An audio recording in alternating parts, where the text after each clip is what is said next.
उनका कहना है कि बिना इंफ्रास्ट्रक्चर के पढ़ाई करेंगे, बिना बुक्स के पढ़ाई करेंगे, बिना टीचर्स की पढ़ाई करेंगे। मोहन यादव जी आके पढ़ाएंगे। जो ज़मीनें विश्वविद्यालय के पास है वो बहुत कृषि योग्य नहीं है। अभी रीवा विश्वविद्यालय में भी एग्रीकल्चर के कोर्सेज शुरू हो रहे हैं। इस बार 59 एडमिशन हो गए हैं। 59 स्टूडेंट्स, आप अपना समय बर्बाद कर रहे हो। इससे अच्छा है कि आप कोई और एजुकेशन करो, वहाँ पढ़ाई नहीं होगी आपकी। बगैर परीक्षा के साथ है, लेकिन आगे जाके कोई पॉलिसी बनेगी। तो एग्रीकल्चर को बढ़ाने के लिए मुख्यमंत्री जी चूँकि बहुत संवेदनशील हैं, इसलिए निश्चित रूप से इसको प्रमोशन मिलेगा। आप एग्रीकल्चर कॉलेज में देख लो क्या पोस्ट हैं, टीचर्स हैं। तो जब आप एग्रीकल्चर कॉलेज जो एग्रीकल्चर के नाम से बना हुआ है उसको आप नहीं दे पा रहे हो सपोर्ट, तो आप टीआरएस कॉलेज में कैसे एग्रीकल्चर की पोस्टिंग करोगे?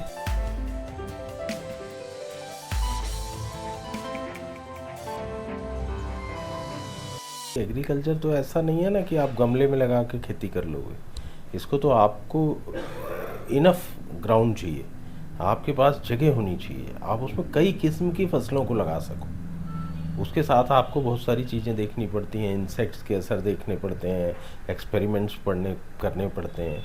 तो ये तो संभव ही नहीं है। जो ज़मीनें विश्वविद्यालय के पास है वो बहुत कृषि योग्य नहीं है। चूँकि ये प्रथम वर्ष है, कुछ हमारी जो ज़मीन अभी कृषि योग्य हो सकती है, कुछ प्रोजेक्ट वहाँ शुरू करेंगे। किसानों के साथ MOU करके और वार्षिक आधार पर उनसे संविदा करके किसान अपनी फसल पैदा करेंगे। उन फसलों पर और कुछ क्षेत्र विशेष में उनके 2 एकड़ 5 एकड़ में विश्वविद्यालय और महाविद्यालयों द्वारा अपने प्रैक्टिकल के लिए ज़मीनों का उपयोग किया जाएगा और उन फसलों का लाभ किसानों को मिलेगा। इस प्रकार से उसको किया जाए। ट्रेडिशनल स्वरूप में जो कृषि महाविद्यालय अभी तक चलते रहे, जिनमें ज़मीनें हैं तो प्रयोग होते थे, फिर उस फसल का विक्रय संस्थान के द्वारा विश्वविद्यालय के निर्देशन में चलता होगा, जो भी नियम उनके थे, उससे हट के यहाँ बच्चों को प्रैक्टिकली नॉलेज हो, केवल फसल का लाभ किसानों को मिले, तो कम कास्ट पर और विश्वविद्यालयों में इस प्रकार की रचना, महाविद्यालयों में इस प्रकार की रचना प्रारंभ आने वाले समय में होगी। अभी रीवा विश्वविद्यालय में भी एग्रीकल्चर के कोर्सेज शुरू हो रहे हैं। इस बार 59 एडमिशन हो गए हैं। उनको कुछ एग्रीकल्चर ब्रांच जब शुरू होती है तो कुछ ज़मीन की आवश्यकता पड़ती है प्रैक्टिकल के लिए। तो उस ज़मीन के लिए रीवा विश्वविद्यालय के कुलपति जी ने मुझसे संपर्क किया था और मैं जिला प्रशासन से बात करूंगा। तो एग्रीकल्चर को बढ़ाने के लिए मुख्यमंत्री जी चूँकि बहुत संवेदनशील हैं, इसलिए निश्चित रूप से इसको प्रमोशन मिलेगा। कोई सरदर्द अगर उनको लग रहा है, उनको ऐसा पता चला कि बच्चों को एडमिशन्स के लिए कॉलेजेस नहीं है, तो उन्होंने टीआरएस कॉलेज में खोल दिया। एजी पढ़ाएगा कौन? बॉटनी का प्रोफेसर पढ़ाएगा। एग्रीकल्चर कॉलेज में तो आप स्टाफ रख नहीं पा रहे हो, आप उनको तो फाइनेंशियल सपोर्ट दे नहीं पा रहे हो, आप उनको इंफ्रास्ट्रक्चर सपोर्ट दे नहीं पा रहे हो। एग्रीकल्चर कॉलेज की जब एजी सब जगह खुल जाएगी, जगह जगह गली गली, तो ये एग्रीकल्चर कॉलेज में ये कहेंगे कि तुमको अब इतनी ज़मीन की ज़रूरत क्यों है, फिर उनकी ज़मीन लेने का खेल शुरू कर देंगे।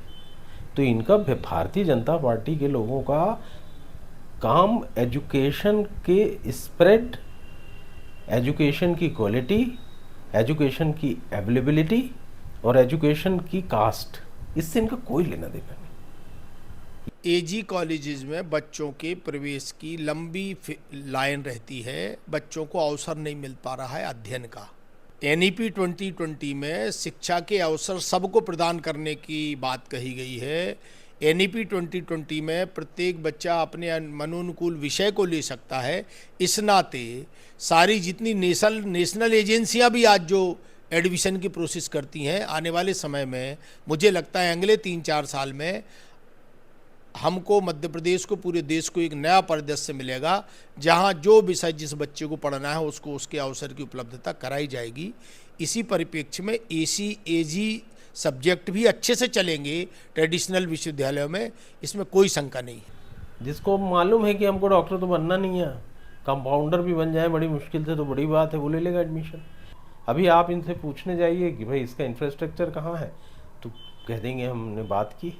एक जनरेशन खराब कर दी। 20 साल से मध्य प्रदेश में शिक्षा का व्यवसाय शुरू हुआ। उनका कहना है कि बिना इंफ्रास्ट्रक्चर की पढ़ाई करेंगे, बिना बुक्स की पढ़ाई करेंगे, बिना टीचर्स की पढ़ाई करेंगे।